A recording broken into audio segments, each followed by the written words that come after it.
Hello everyone, welcome to my channel వైసీస్ multiverse. ఈ రోజు మీకు ఒక స్పెషల్ అయిన టచ్ ఉందండి ఈ దోశలో. ఈ రవ్వ దోశ అయితే మాత్రం అందరికీ తెలుసు, కానీ సొరకాయతో ఇలా చేస్తే సూపర్ క్రిస్పీ టేస్టీగా తయారవుతుంది. చాలా ఎమ్మిగా ఉంటుంది. బ్రేక్ఫాస్ట్కి అయితే పర్ఫెక్ట్ రెసిపీ అండి. రుచి చాలా బాగుంటుంది.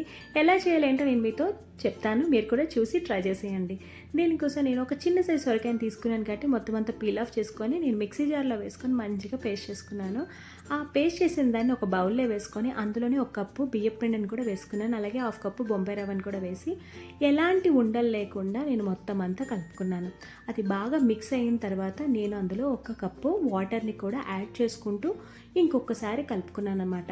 ఇది మొత్తం అంతా మనకి కొంచెం పల్చగానే ఉండాలి పిండి, ఎందుకంటే రవ్వ దోశ ఎప్పుడు మనం చేసినా కూడా కొంచెం వాటరీగా ఉంటేనే రవ్వ దోశ పర్ఫెక్ట్గా వస్తుందన్నమాట.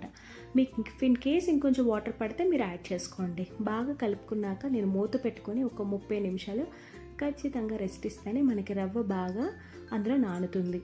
మొత్తం అంతా నానిన తర్వాత నేను బౌల్ తీసుకొని అందులో కొంచెం కరివేపాకు చిన్నగా కట్ చేసుకొని, అలాగే కొత్తిమీర కూడా, అందులో కొంచెం గ్రేట్ చేసుకున్న క్యారెట్ని, అలాగే చిన్నగా కట్ చేసుకున్న ఉల్లిపాయలను కూడా వేసుకుందాం. పచ్చిమిర్చిని వేసి ఒక టేబుల్ స్పూన్ జీలకర్ర కూడా యాడ్ చేసుకుందాం.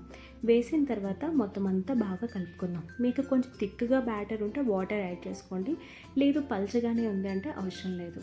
నేను మొత్తం అంతా బాగా మిక్స్ అయిన తర్వాత నేను ఇందులో ఒక టేబుల్ స్పూన్ ఉప్పును కూడా యాడ్ చేసుకున్నాను. ఉప్పును యాడ్ చేసుకొని మంచిగా కలుపుకున్నాను. బాగా కలిపేలోపు ఈలోపు నేను తవాని బాగా హీట్ చేసుకున్నాను. తవా చాలా హీట్గా ఉండాలండి. నేను బాగా హీట్ చేసుకున్నాక బ్యాటర్ని నేను కొంచెంగా అందులో వేస్తూ మొత్తం రవ్వ దోశలాగా మొత్తం అంతా స్ప్రెడ్ చేసుకున్నాను. చూసారు కదా, ఈ విధంగా అయ్యేటట్లు మొత్తం అంతా వేసుకున్నాక మనము కొంచెం 1 టేబుల్ స్పూన్ బటర్ని కూడా యాడ్ చేసుకుంటూ బటర్ కొంచెం కరిగిన తర్వాత మొత్తం అంతా స్ప్రెడ్ చేసుకోవాలన్నమాట.